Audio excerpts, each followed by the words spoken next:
no government or government employee can be involved in the alleged assassination of one of your own citizens. That's just an unacceptable red line. The U.S. ambassador, as an ambassador, obviously will say what he thinks is the thinking of his government or the position of his government. I will say what is the position of my government. The position of my government is that in this particular case, there have been certain information which has been provided to us, which we are investigating.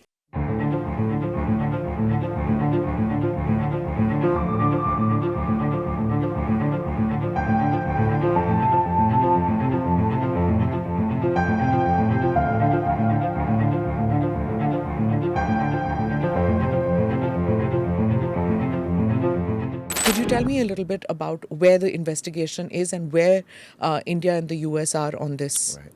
So a couple of things. One, this is another piece of evidence of how strong and close our relationship really is. I mean, it's almost unthinkable a few years ago that we would be coordinating together to hold accountable on both sides of our borders criminal action, whether it was the attack in San Francisco or was something like this that has been alleged.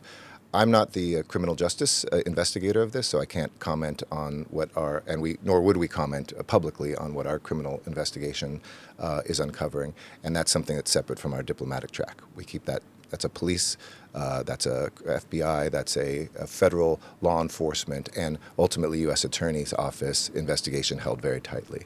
But I will say that I was very pleased that India put together this commission of inquiry, put senior people who are experienced in law enforcement on that, and that they have been digging in on this side domestically to uncover any evidence that would show a murder-for-hire plot that included anybody who was from the Indian government. I think that's absolutely critical. For any of us, just abstractly, that has to be a red line.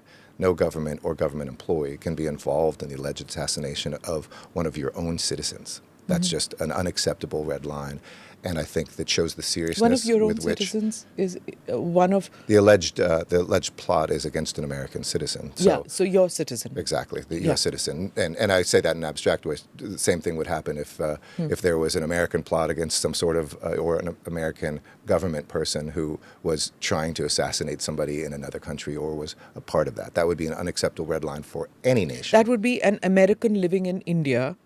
Hypothetically, I'm not speaking of... Yeah, that's what I'm trying to... Before the conspiracy theorists say there's something out there, I'd say any country, having an active member of their government involved in a second country trying to assassinate one of their citizens. That's, I think, usually a red line for any country. That's a basic issue of sovereignty. That's a basic issue of rights. And I'm very pleased. Again, this is, to use the metaphor before, if we have this incredible friendship, even marriage right now, this was maybe one of the first big conflicts, and we're actually not only coming through it, I think, strongly, but so far, everything that's been asked of the Indian government has been done, and I would say vice versa. Whenever there is accusations the other direction, we take that incredibly seriously.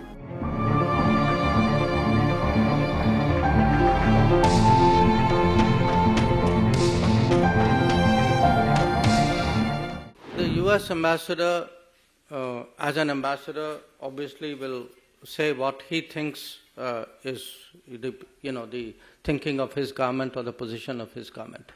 I will say what is the position of my government.